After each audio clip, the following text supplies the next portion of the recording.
The availability of premium motor spirits, popularly called fuel or gasoline, is seriously becoming a challenge for consumers. The queues are back again with untold hardship, making Nigerians seek answers on the way to go, considering the economic challenges already on ground. Now, some weeks back, the queues experienced were linked to the gridlock in the axis of Lokoja-Kaba Road as a result of flood, causing vehicles, including fuel tankers, to be held down with no movement. The situation was said to be or to have been addressed with assurances of smooth supply to meet the needs of users, and that was attested to. But all of a sudden, the queues resurfaced from nowhere. At this juncture, no one has any information as to what can be the issue. Now, what is the reason for the supply suddenly vanishing into thin air? Your guess or assumptions are as good as mine, but these questions will soon be attended to, as we have in the studio some authorities or some people who are experts in this area to give us updates on this sector and on this challenge that Nigerians are passing through at this time. Now, I am Lydia Ochi, welcoming you to Nigeria Today. Thank you for joining us once more. Stay with us.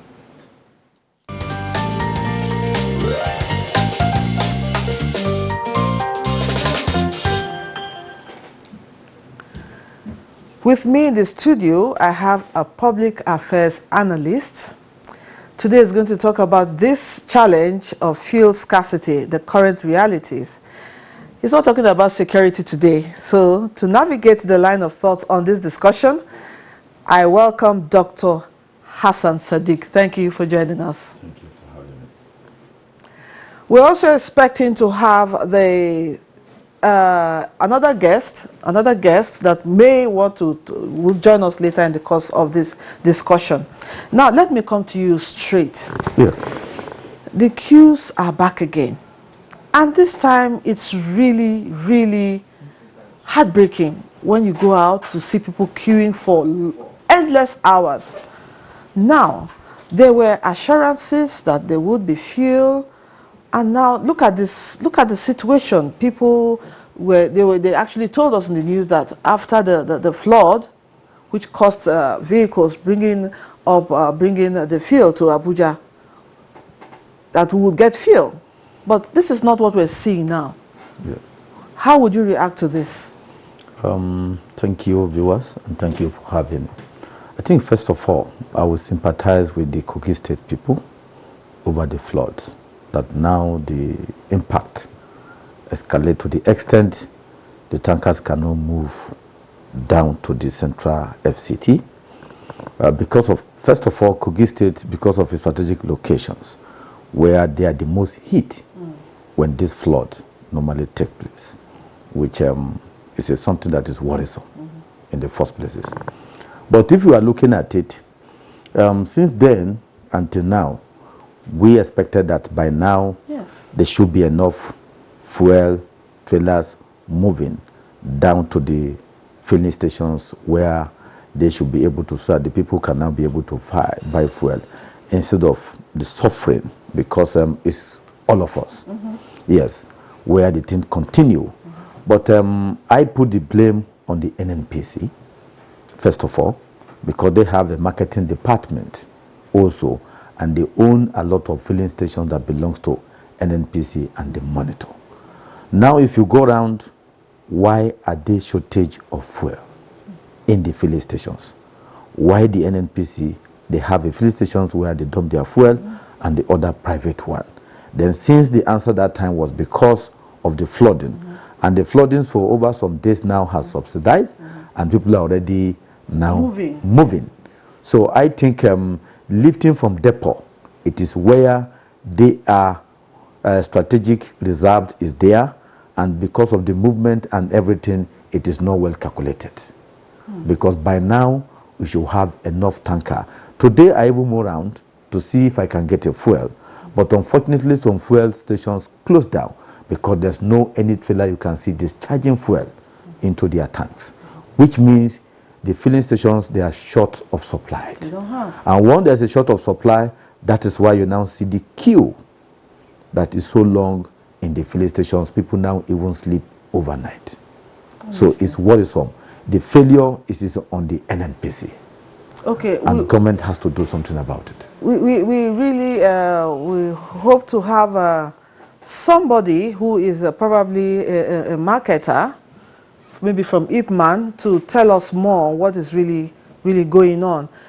And yes, I can see him. That's the secretary, Ipman, Suleja branch, Mohammed Shaibu. Thank you for joining us.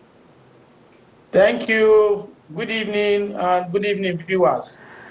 Yes, this is a question on every Nigerian, especially in the Abuja axis. Why can't we have fuel? Why is it so scarce? Well, first of all, like I said, good evening all. It's a very precarious situation because the situation at hand is natural. It is something that we least expected, but it has come. But glory be to God. What is happening is the natural occurrence that happened between Lokoja and Abuja, where the trucks that are coming from the down south, they find it difficult to come because of flooding. And the alternative routes, that is Bigda, Mokwa, Lapai axis, is equally down. Although the repair is on, but the water between Lokoja and Abuja has receded, and the truck have started coming in. So as I'm talking to you now, the situation is improving. But you know, humanly, people are panicking. People should not panic. I believe the NNPC are on top of the situation. Together with NMRPDRA, they are working so hard to ensure the return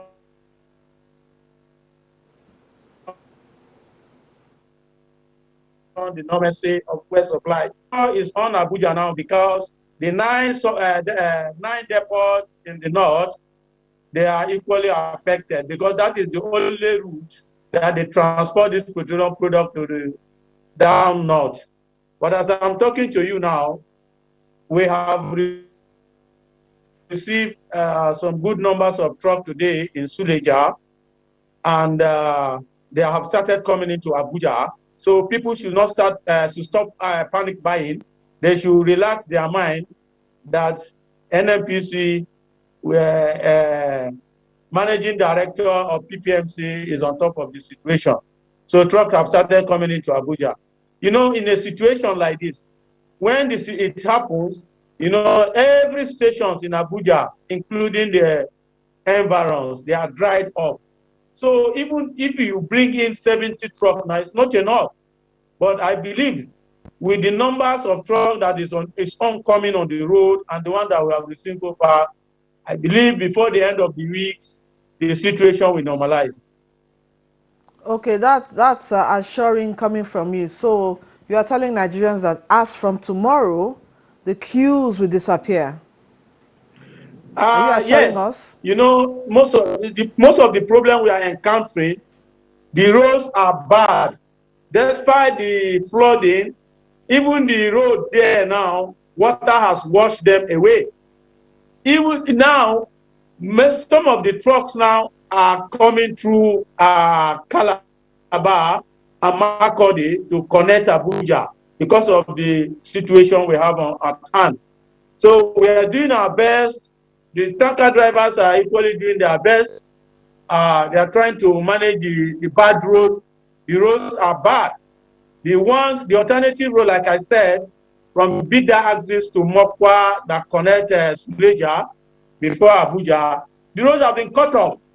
So it is even the human effort. They are trying to put stone to ensure the tankers can pass, have free access to come in. But as I'm telling you, the situation will improve. Like I said, people should not be panicking. they should start storing fuel inside jerrycan. You can see now, you know, when the commodity is scarce, so everybody, even the household, the Okada riders, everybody, yeah, they want to sell fuel. They go to pump attendants, collect this fuel. That's why you see jerrycan everywhere and by the roadside.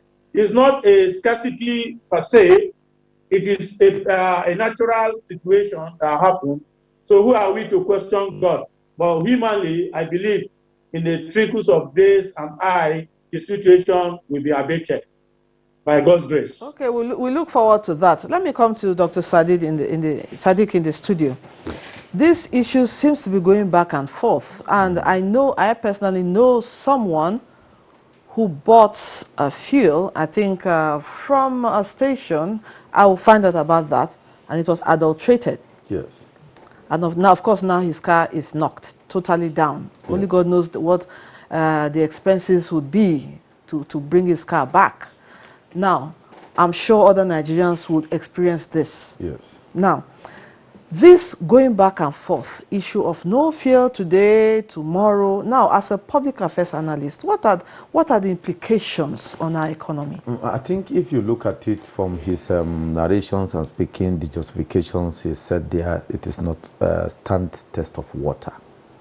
First of all, I said so simply because Ipman, as a Ipman secretary, the water that overflow the bridge, why they cannot pass, did not break down the bridge of Lokoja, which is Murtala Muhammad Bridge. But because the volume of water coming at that time overflowed the bridge, whereby you can't even see the bridge.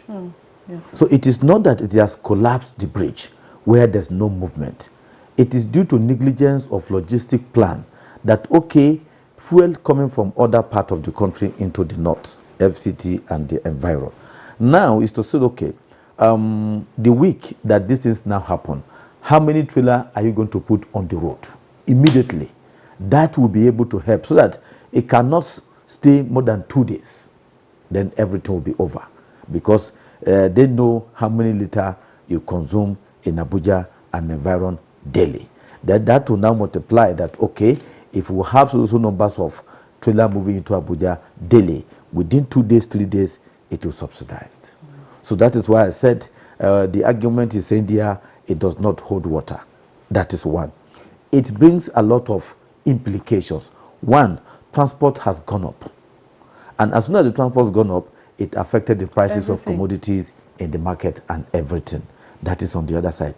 Two, because of the scarcity, you have also created where the few one available, the price go high. The pump attendants will agree to sell it in the jerrycan. For those people, as I mentioned, who now go in front of the filling stations and sell it with exorbitant price. And this is where adulterated now comes in. Yes. Now a lot of people on the process, their car, their whatever will be damaged because there are other commodity being put there, yes, to add the quantity of what they are selling. So there's enormous implications of what they did. So for him to say because it's a natural occurrences, no. What happened did not wash the bridge. Okay. The bridge is still standing. Yes, we know it crossed the road because if you don't see the bridge, how do you move? That is why you see at that time, trailers were on before entering Lokoja. And some people who are going now stop before getting to Lokoja. Okay, we'll get back to the IPMAN secretary to react to that, but let's take a break now. We'll be back.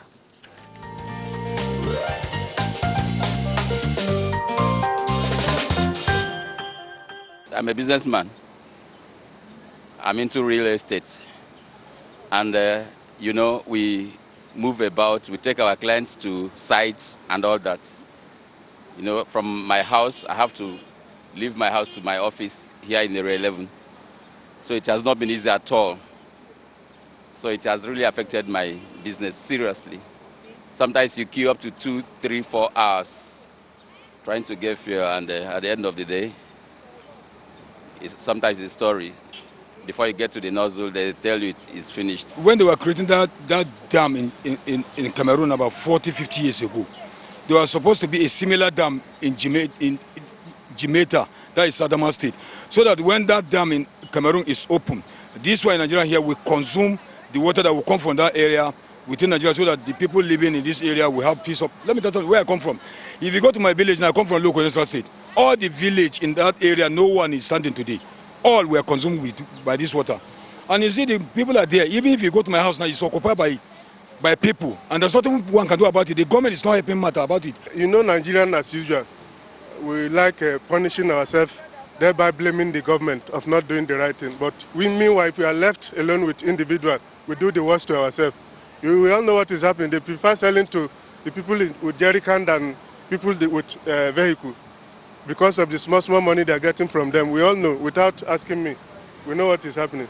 We are told the other time that it is because of the flood in Lokoja, but now the road is very free. I don't know what is causing it now. I don't really know what's going on.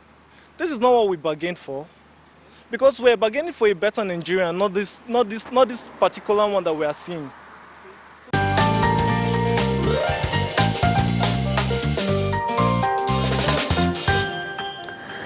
And from the responses there, you can tell that Nigerians are really feeling the pinch of the fuel scarcity. Thank you for still staying with us. You're still watching Nigeria Today, and I'm still with my guests. I have Secretary of IPMAN, Suleja Branch Mohammed Shaibu on Zoom, and also Dr. Hassan Sadiq, a public affairs analyst. Now, let me come to you, Secretary IPMAN. They said, okay, yes, you said it's an act of God, flood. Nobody can control that. Yes, it has happened in the past. What are we supposed to look forward to, the people concerned, stakeholders concerned, to avert this kind of reoccurrence? Because it will happen some other day. Yes. It's good for one to plan ahead. Although we learn from our mistake, my advice is this. We have 9 depots in the north, and all has facilities for storage. So the government should intensify and ensure they move this product for future occurrence so that it will not happen again. We have depot in Gombe, we have depot in Kano, we have depot in Yola, we have depot in Gusau, Mina, and Suleja, and Kaduna. Provided the NNPC in Kaduna is no longer working, let them ensure that they fill this depot to capacity in case of any emergency like this, so that we will not feel the impact. As it is now, what has affected Abuja has affected the entire north, because the road is completely cut off. Even Suleja, they don't have product in stock. So talk more of other depots down far north. We will rely now, they are feeling the impact of this scarcity as well. So I believed if a government can come into these affairs and ensure that when the situation normalizes, they begin to bring this product and fill all the depots in the north, so that when it happens like this, we will not wait for how do we do. We will just go there and ensure that the masses did not suffer. Now, my advice is this. You know, it has happened, it has happened. The panic buying contributed to this. You know, these jerry cans, although it is not our duty, we have security agents who are supposed to go after these jerry can hawkers and arrest them, because they are constituting nuisance to the entire nation. If you can now say there are queues in filling station, but in front of the filling station, you see people lying up with keg of jerry can filled with fuel. So we are even wondering, what are the security agents doing? They should chase them away. Let everybody. And I want to advise to these commuters as well. Some of them, they will not go to do their work again.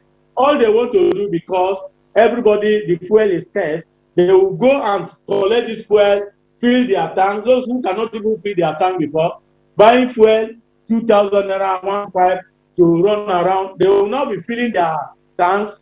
As soon as they drive out of the station, they perform this thing into their car, park their vehicle. They want to do this business. So let the government look into this side, because we too, we are in pain.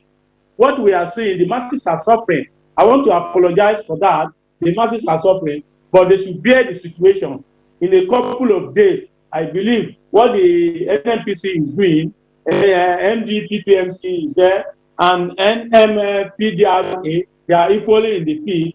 They are putting their heads together to ensure that no more numbers of trucks coming. By the time, like even today, the numbers that come, I believe by tomorrow, the situation will begin to drastically going down. And subsequently, when more trucks are coming, the situation will be abated. Thank you. All right, thank you. Now, Dr. Sadiq, Yeah. you know, of recent, there's been a lot of issue on oil thefts. The federal government is discovering a lot of illegal bunkering and all that. Now, does this suggest that the future will be better for Nigerians concerning our oil and fuel supply?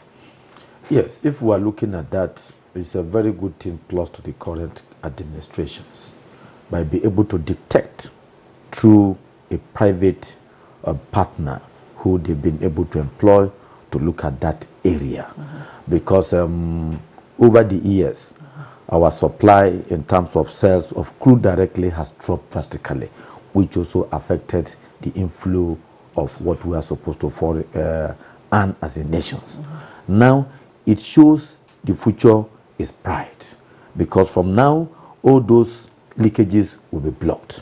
But what government needed to do is to make sure you do a thorough investigations, how that's come, and punish those people who are involved in that because it's a sabotage of national economy. So on that part, that is when you can now say nobody tries such things again in future. Because in an oil business, such things, it involves the big wig. Yes. So it is not something you think it is miscreant who just go there. It involves technicality for you to even bring your vessel to load. Because what normally happens, the head well that drill directly from the ground has a thermometer and it has a collection point. It is from collection point that now go to the vessel before it now batch. Now, if the liter you expected to drill out, it is not getting into your collection point, you are supposed to ask questions. And I particularly said the IOC are involved. That is International Oil Company. So government must not sit down because these are the things they see that Nigeria is a free land, is where they can come and milk our natural resources that bring us down. And kudos to this man who has been able to say, I can do the job, and he has done it very well. Because he's a non-state actor that has been able to do this than a state actor. Fine and good, but also the armed forces, especially the Navy, must has also seen that there's a failure on their own part. Because if a non-state actor has been able to do this, what has happened? That is why government must really deeply investigate and bring them to book to avert occurrence. Like but the said, future is great. bright. I'm glad you said that the future is bright. Nothing lasts forever. No, nothing lasts forever. We thank God for that. Yes. Well, that's all we can take on this episode of Nigeria Today. Just like the IPMAN secretary said, fuel will soon be Abuja will soon be wet. So we're glad to hear that. So that's it. I want to thank my guests for their contribution. Secretary IPMAN Suleja Branch Mohammed Shaibu, thank you for joining us on this episode. We're grateful. And also, Dr. Hassan Sadiq, a public affairs analyst, we appreciate your presence. Thank you. And also, we appreciate our viewers, always keeping the date. And don't forget, Nigeria Today airs weekdays 7:30 p.m. and on NTA News 24. And you can watch these and other episodes on www.youtube.com/NTA News 24 Hub. Once again, thank you for being a part of the program. I'm Lydia Odijochi. See you again tomorrow. Goodbye.